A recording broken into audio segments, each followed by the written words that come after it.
Welcome to MFP6, Pricing, Revenue, and Cost Analysis. In MFP6, we're going to be looking at the various pricing strategies you can take into account when setting your prices, and all of the supply chain markups and factors you should take into account to ensure profitability of your product, but also a sustainable price point for your product in the market.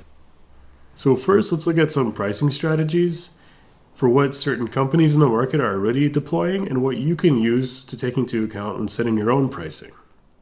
Different pricing strategies have their own pros and cons when it comes to balancing profitability and competitiveness.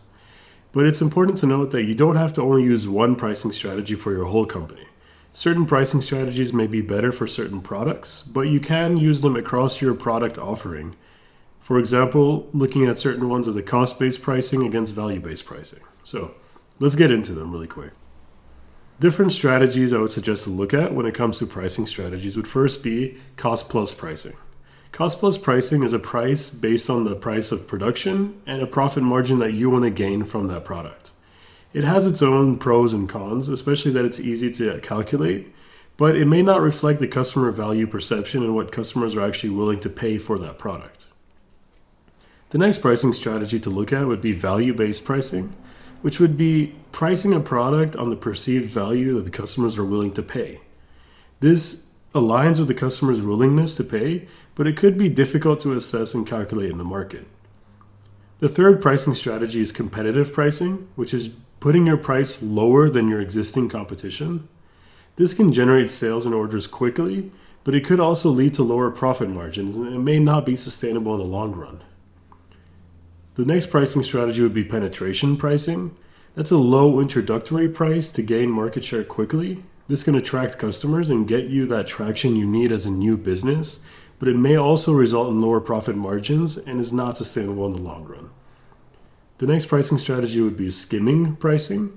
Skimming pricing is having a high initial price for innovative products, but gradually lowering that price over time. This can maximize profit margins for early adopters, but it may defer price-sensitive customers early on, or people that may see your initial price as being a little bit too high. The last pricing strategy I would mention would be bundle pricing. This would be offering discounted prices whenever we are putting together certain items, or maybe multiples of the same item if they're purchased together. This can increase your average transaction value and your sale value, but could lead to a lower profit margin if you're not pricing it properly. So just looking at a couple examples in our ongoing example of a sustainable wood furniture company. For example, for my upholstered wood chair that I'm looking to sell, I could be doing a value-based pricing.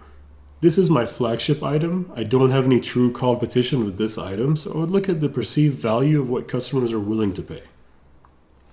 For my oak bar cabinet, I would look at competitive pricing. I would look at doing competitive pricing lower to what's already in the market, because cabinets are something that customers can buy, something that they might have other benchmarks to compare to. And the third example would be, for example, my upholstered bar stools. I would look at doing bundle pricing. If a customer was looking to purchase more than one bar stool together, or a bar stool with a cabinet, I would bundle them as a set, and would actually give that as a lower price than if they purchased each item separately. In my personal experience, bundle pricing has been one of the more effective methods, and it has actually led to reducing my shipping cost impact on my revenue. So those are the pricing strategies. In our next coming videos, we're going to be looking at putting our detailed pricing and actually calculating what we should be charging to get that really nice balance between being profitable and competitive in the market.